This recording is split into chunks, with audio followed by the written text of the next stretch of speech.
Bom, vamos abrir a Bíblia aí. Lucas 15. Lucas 15? Lucas 15.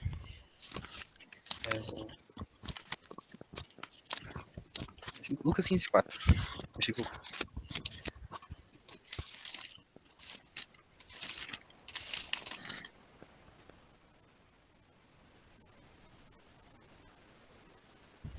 Bom, vou ler. Se algum de vocês tem, quer dizer, o contexto, né? Jesus contando parábola, você vai se dar bem. Se algum de vocês tem 100 ovelhas e perde uma, por acaso não vai procurá-la? Assim deixa no campo as outras 99 e vai procurar a ovelha perdida até achá-la. Quando encontra, fica muito contente e volta com ela nos ombros. Chegando na sua casa, chama os amigos e vizinhos e diz alegremente: não, perdão, alegrem-se comigo, porque achei a minha ovelha perdida.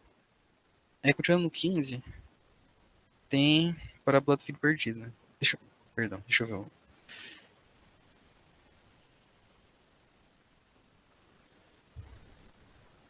Vou ler o 17. O contexto, acho que todo mundo sabe. Filho pródigo, né? Que pediu os bens pro pai dele, foi pro mundão, depois tomou na cabeça. Aí no versículo 17, é assim. Caindo em si, ele pensou: quantos trabalhadores do meu pai têm comida de sobra e eu estou aqui morrendo de fome? Vou voltar para a casa do meu pai e dizer: pai, pequei contra Deus e contra o Senhor, e não mereço mais ser chamado de seu filho. Me aceite como um dos seus trabalhadores. Então saí dali e voltou para a casa do pai.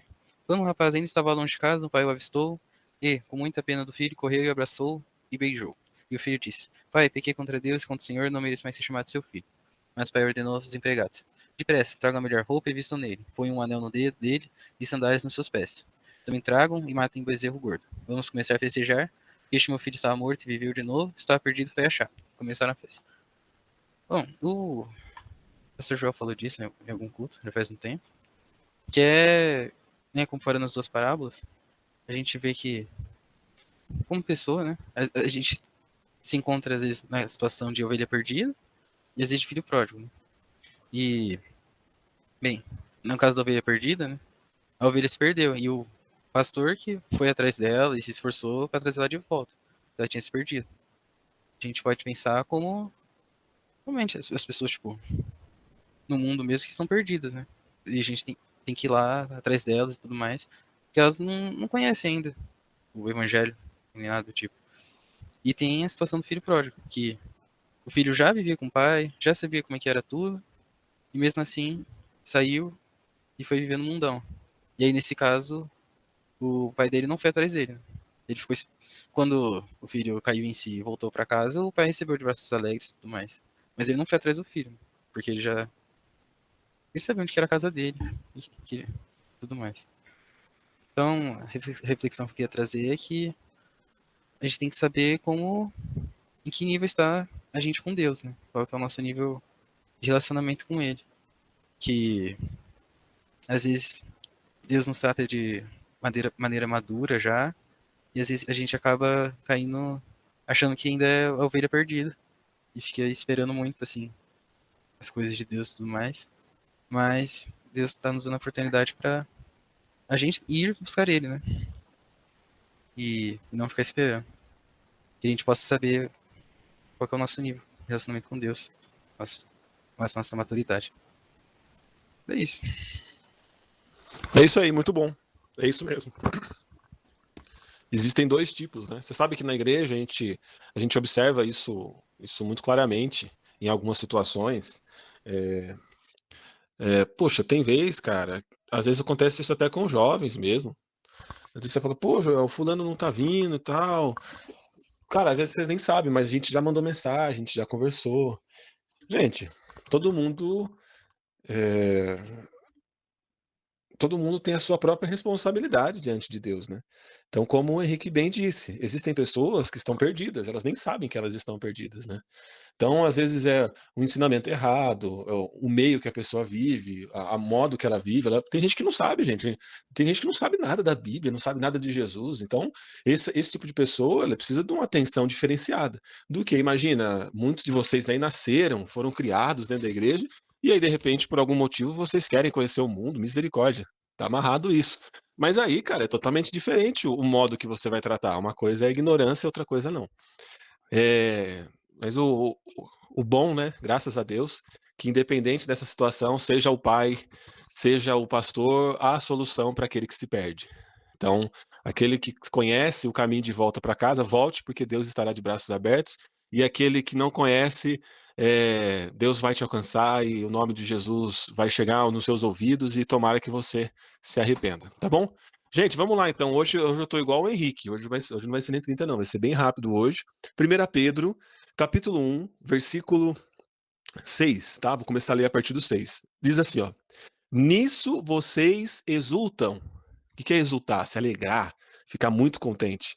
Ainda que agora, por um pouco de tempo, devam ser entristecidos por todo tipo de provação. Então, gente, de uma vez por todas, e você vai ouvir muito isso durante a sua vida, mas quanto mais cedo você souber dessa verdade, mais positivo vai ser para você. Não é porque você é crente, não é porque você é filho de Deus, não é porque você tem Jesus na sua vida, você não vai ter tristezas. Nós vemos aqui que Pedro disse que nós vamos ser entristecidos por todo tipo de provação. É falta de dinheiro, é gente chata, é doença, é todo tipo de provação, de tristeza vai vir sobre nós. E às vezes tem uma má ideia de que, não, se Deus está conosco, nada de ruim vai acontecer com a gente. Gente, isso não existe, tá? Isso aí é história de nego mentiroso, de pastor bandido que quer roubar os outros. Gente, o Evangelho de Cristo não fala isso. Nós acabamos de ver Pedro falando que nós vamos ser entristecidos por todo tipo de, de tristeza, de provação. O próprio Pedro, um apóstolo, um dos primeiros apóstolos de Jesus, um dos mais influentes. Para quem não sabe, dizem a história que Pedro morreu crucificado de ponta cabeça. Olha só que final maravilhoso para alguém que amava tanto Jesus e alguém que serviu tanto a Jesus. Então não faz muito esse sentido desse positivismo de que todas as coisas vão dar certo para você e que você vai ser vitorioso por toda a sua vida. Isso é uma mentira, ok?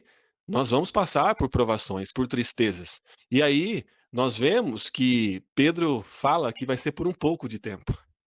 Por que ele fala um pouco de tempo? Porque nós vamos ver nos versículos para frente que ele está fazendo uma comparação com a eternidade. Então, por mais que você viva muito nessa terra, sei lá, você vai viver 90 anos, 85, 80 anos, muito tempo. Por mais que você viva tudo isso, e talvez por mais que você viva uma tristeza por muitos e muitos anos, isso ainda vai ser nada comparado à eternidade. Então ele diz a essa nossa passagem humana como um pouco de tempo. Isso é uma fração da sua existência. A sua existência não se resume a esses anos que você já viveu ou os anos que você vai viver para frente. Você é um ser espiritual eterno. E isso que nós estamos vivendo aqui na Terra é apenas uma passagem. Ok? Então, sim, nós vamos passar por dificuldades. Nós vamos passar, sim, por tristezas. E aí você pode questionar: poxa, Julinho, mas por que isso acontece? Puxa, seria tão bom se as pessoas que servissem a Deus, a partir do momento que elas aceitam a Jesus, a partir do momento que elas começam a servir a Deus, a obedecer a Deus, a vida delas fosse totalmente perfeita e tudo desse certo. Poxa, Juninho, isso seria até bom, né? Porque aí as pessoas iriam ver a diferença de quem serve a Deus, de quem não serve, e aí talvez mais pessoas serviriam a Deus e seriam salvas. Você pode pensar assim, quem já pensou assim? Pelo algum momento da vida. Mas nós vemos que o versículo posterior aqui explica isso. Eu vou ler o 7. Assim acontece para que. Cadê? Assim acontece para que fique comprovado que a fé que vocês têm, muito mais valiosa do que o ouro que perece, mais refinado, mesmo que refinado pelo fogo, é genuína e resultará em louvor, glória e honra quando Jesus Cristo for revelado. O que Pedro está falando aqui?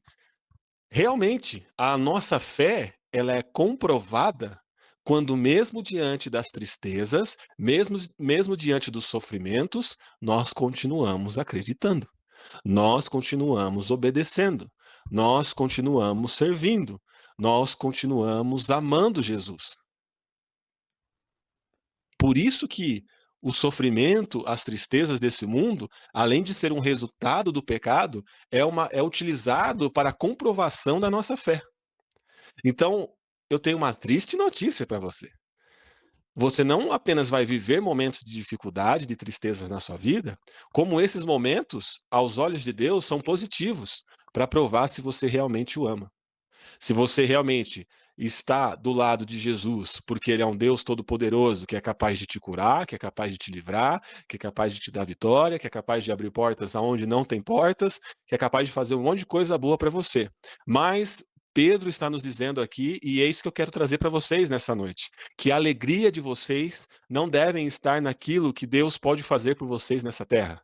A alegria nossa não é isso, porque ele falou que se vocês se alegrarem só quando Deus te der vitória, quando ele falar não, quando vier derrota na sua vida, você vai perder sua fé.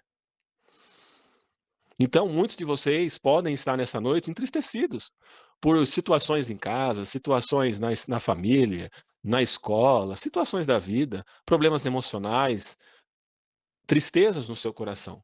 Mas eu quero dizer para você que, mediante essas tristezas, você tem que olhar para o céu e ver um pai, ver alguém que está olhando para você e você fala assim: Deus, eu não te amo porque o Senhor vai resolver os meus problemas.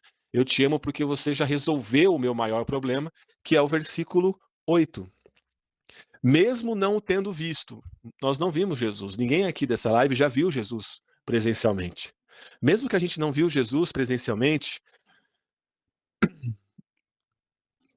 mesmo nós não tendo visto, nós amamos Jesus, vocês entraram nessa live, vocês buscam, vocês estão na igreja, vocês oram na casa de vocês cantam louvores a Deus, há um amor de Jesus no coração de vocês, mesmo vocês nunca tendo visto Jesus, vocês creem que Ele é real, que Ele existe, que Ele morreu pelos seus pecados e que Ele ressuscitou ao terceiro dia, vocês acreditam nisso. Mesmo nós não tendo visto, vocês o amam. E apesar de não o verem agora, creem nele e exultam com alegria indizível e gloriosa. Nós nos alegramos nisso. Essa é a nossa alegria. Olha o versículo 9. Pois vocês estão alcançando o alvo da sua fé. Olha só isso, gente. Nós cremos em Jesus Cristo. Qual que é o objetivo? Qual que é o alvo da nossa fé em Jesus? Ele curar as nossas vidas? Ele trazer problemas? Não. O alvo da nossa fé é a salvação das suas almas. Então, gente, cuidado com as alegrias que você tem durante a sua fé. Será que você está buscando alegria em propósitos terrenos, em vitórias terrenas, em objetivos que você tem de vida, e você quer que Jesus te ajude a ser mais bonito, a ser mais famoso, a ser mais rico, a ser mais influente? Eu não sei o que você tem buscado de Jesus para essa terra. Você tem que tomar cuidado, porque por mais que Jesus tem poder para nos abençoar, para fazer nossa vida próspera, para trazer muitas alegrias para nós nessa terra, o resultado, o alvo da nossa fé está na nossa salvação. Ou seja, a alegria que tem que ter no nosso coração, gente, a alegria que tem que ter nessa noite, que você tem que observar diariamente nos seus momentos de oração, na sua comunhão com Deus, no seu relacionamento com Deus, você tem que fazer essa pergunta: Deus, por que que eu estou aqui? Quando você tem que chegar na igreja, você tem que olhar para aquele ambiente, para as pessoas. Talvez você conhece, tem os seus amigos, você gosta daquele ambiente, ou você gosta do pastor, você gosta da música, você gosta ali daquele ambiente, tem ar-condicionado, legal, mas você tem que perguntar assim: por que que eu estou aqui? Qual que é o objetivo da minha fé? E nós vemos a resposta que nós temos que encontrar no nosso coração, que nós temos que buscar para as nossas vidas. Nós servimos a Deus, nós servimos a igreja, nós estamos juntos como irmãos aqui nessa live, porque nós ansiamos pela salvação, nós ansiamos pela salvação das nossas almas. Nós sabemos que nesse mundo vai ter tristezas, vai ter momentos de desânimo, vai ter muita coisa ruim que pode nos alcançar sim, mas a alegria do nosso coração está aqui mesmo diante desses momentos, que isso vai alcançar todo mundo, todo ser humano, mas para aqueles que servem a Jesus, aqueles que têm fé em Jesus, eles terão uma vida eterna com Ele. Esse é o objetivo, o alvo da nossa fé, é a nossa salvação. Por que você ama Jesus? Por que você serve a Jesus? Por que você o obedece? Porque não tem outra coisa para você fazer? Ou porque você fala: Jesus, eu faço isso porque o Senhor me salvou dos meus pecados, e eu sei que no momento em que eu partir deste mundo, ou até mesmo o momento que o Senhor pode vir, que o Senhor pode vir a qualquer momento, eu sei que o Senhor estará me esperando, e ali sim será o resultado dessa minha fé, que é estar com o Senhor por toda a eternidade. Cuidado! Se isso não faz o menor sentido para você, a sua fé em Jesus está totalmente errada.